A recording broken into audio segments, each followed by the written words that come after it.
তো আজকের আড্ডা উইথ দীপক শাস্ত্রী কর্মে বাধা। কর্মে বাধা, এই কর্ম বাধা বহুত বড় একটা সমস্যা।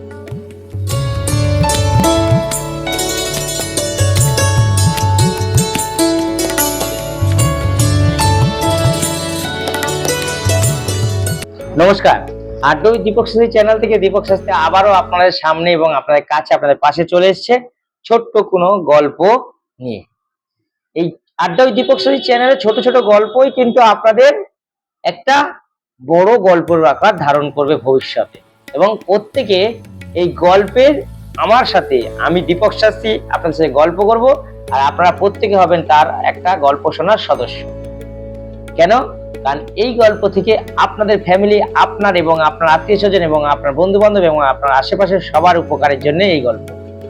এই গল্পটা কোনো ফালতু না, এই গল্পটা আপনাদের উপকারের জন্য। অনেকে গল্প শুনে মন ভালো করার জন্য, গল্প শুনে একটু মজা পাওয়ার জন্য, কিন্তু এখানে মজা পাওয়ার কিছু নেই, এখানে হচ্ছে আপনার উপকারের জন্য, যেখানে আপনার উপকারটাই হবে, এখানে কোনো অপকার হবে না।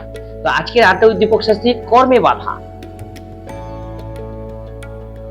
কর্মে বাধা, এই কর্ম বাধা বহুত বড় একটা সমস্যা। তো আজকে যে গল্প দেব বা করব, সেই কর্ম বাধা কি করে আপনার দূর হবে। আপনি যে কাজই করতে যাচ্ছেন আপনার বাধা পড়ছে, আপনি যে কাজে যাচ্ছেন, ব্যবসায় বাধা পড়ছে, লস খাচ্ছেন, চাকরি করছেন সেখানে বাধা পড়ছে, চাকরি হচ্ছে না বা হয়েও 2-3 মাস থাকতে চলে যাচ্ছে। সবার আগে আপনাকে দেখতে হবে এই বাধার জন্য কর্মে বাধা কে দেখে। কর্মে বাধার দেবতা যিনি শনিদেব। যাদের কর্ম বাধা তারা সিম্পল একটা কাজ করুন, দেখবেন আপনাদের কর্ম বাধা দূর হয়ে যাবে। কি করবেন? দশকর মতে দেখবেন কাঠের খড়ম পাওয়া যায়, ঠাকুর দেবতার যে কাঠের খড়ম, সেই কাঠের খড়ম শনিবার থেকে কিনে নিয়ে আসবেন। এই কাঠের খড়মটা আপনি যার কর্মে বাধা, কাজ হচ্ছে, চলে যাচ্ছে, পাচ্ছে না, এই কাঠের খড়মটা সে বাড়িতে যখন থাকবে, রাতে হোক দিনে হোক, সারাদিনে টোটাল মিলিয়ে 3 ঘন্টা সে পড়ে থাকবে। সে পরে হাঁটতে হবে এরকম না, পরে বসে থাকলেও হবে, পায়ের চাপটা কাঠের খড়মের মধ্যে থাকবে।